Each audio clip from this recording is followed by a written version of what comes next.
The humid air hung thick and heavy, a suffocating blanket woven with the scent of decaying foliage and damp earth. Alan Grant wiped the sweat from his brow, his khaki shirt plastered to his back. Beside him, Lex whimpered, clutching her brother Tim's hand.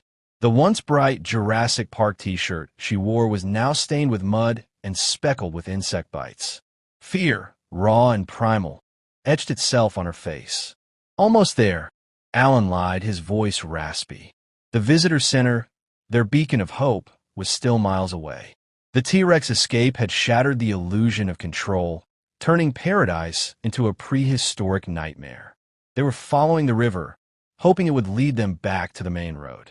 Sunlight dappled through the dense canopy, creating an unsettling strobe effect that played tricks on the eyes. The sounds of the jungle amplified their anxiety. The rustling of unseen creatures, the screech of exotic birds, the constant, underlying hum of a world teeming with ancient life. Suddenly, Tim stopped, his eyes wide. "Look," he whispered, pointing towards the riverbank. Alan followed his gaze. A creature unlike anything he'd ever seen stood basking in the sunlight. It was reptilian, but unlike the graceful Gallimimus or the menacing velociraptors they'd encountered. This was something different. Its skin was a vibrant green, overlaid with a darker shade along its spine.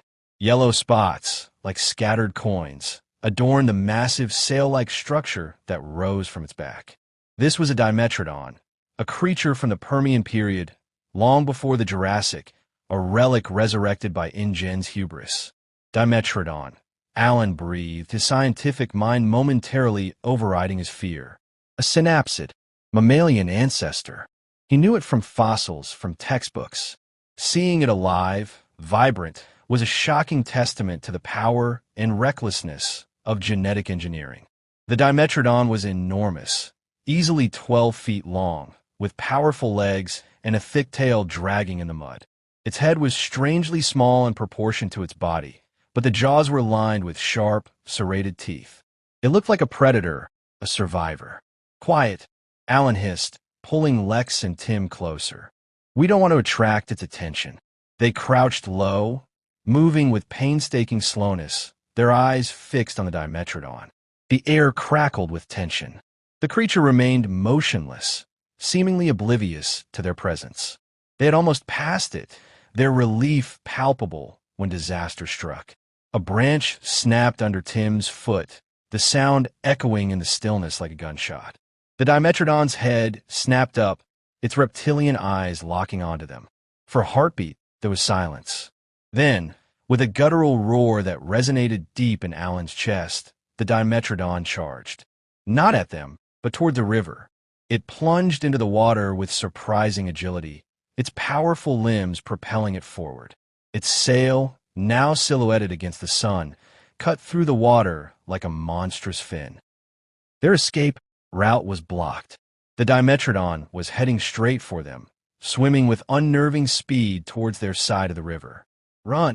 Alan yelled, grabbing Lex's hand. He didn't need to tell Tim twice. They scrambled through the undergrowth, thorns tearing at their clothes and branches whipping at their faces. The sound of the Dimetrodon thrashing through the water spurred them on, the terrifying image of its sail growing larger with each passing second. The terrain was treacherous, a maze of tangled vines and fallen logs. Alan, hampered by his age and lack of recent physical activity, struggled to keep up with the children. He could hear the Dimetrodon emerging from the river, the sound of its heavy body pulling itself onto the bank. Ahead, through the trees, Alan spotted a small, dilapidated structure. It was an old ranger shed, probably abandoned years ago. It was their only hope. "Over there," he shouted, pointing towards a shed. Quickly, they reached the shed, its wooden walls weathered and decaying. The door hung precariously on its hinges. Alan shoved it open, pushing Lex and Tim inside. He followed, slamming the door shut behind him and fumbling with the rusty latch. The latch held barely. The flimsy door offered little protection, but it was better than nothing.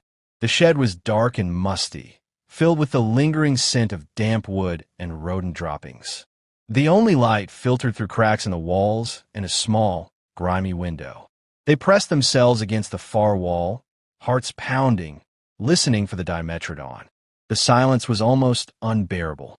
Then they heard it, heavy footfalls approaching the shed, followed by the sound of something large scraping against the wooden walls.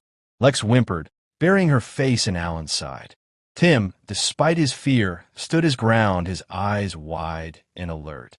The Dimetrodon began to circle the shed, its massive body shaking the flimsy structure. They could hear it snorting and growling, its breath hot and fetid against the wood. "It's going to break through," Lex whispered, her voice muffled by Allan's shirt. "Not if we can help it," Allan said, trying to sound more confident than he felt. He scanned the shed, desperately searching for anything they could use to defend themselves. His eyes fell on a pile of rusted tools in the corner, a shovel, a pickaxe, and a length of thick metal pipe. "Tim, help me with this," Allan said, grabbing the pickaxe. "Lex, take the pipe." Tim grabbed the shovel, his small hands gripping the handle tightly. They positioned themselves against the door, ready to fight. The Dimetrodon slammed into the door again, the wood splintering and cracking. The latch groaned under the pressure. "Get ready," Allan yelled.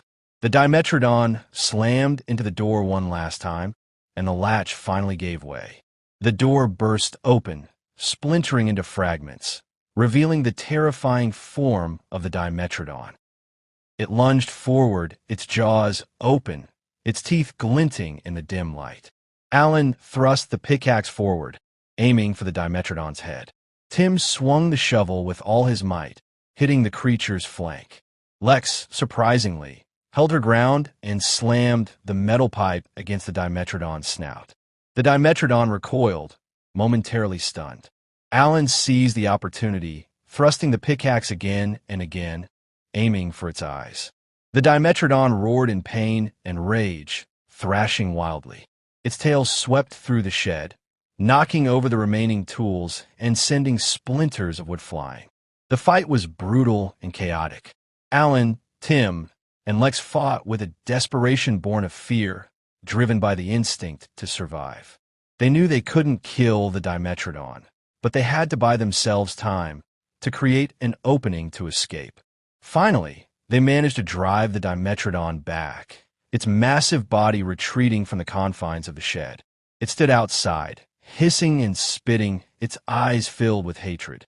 Allan knew they couldn't stay in the shed.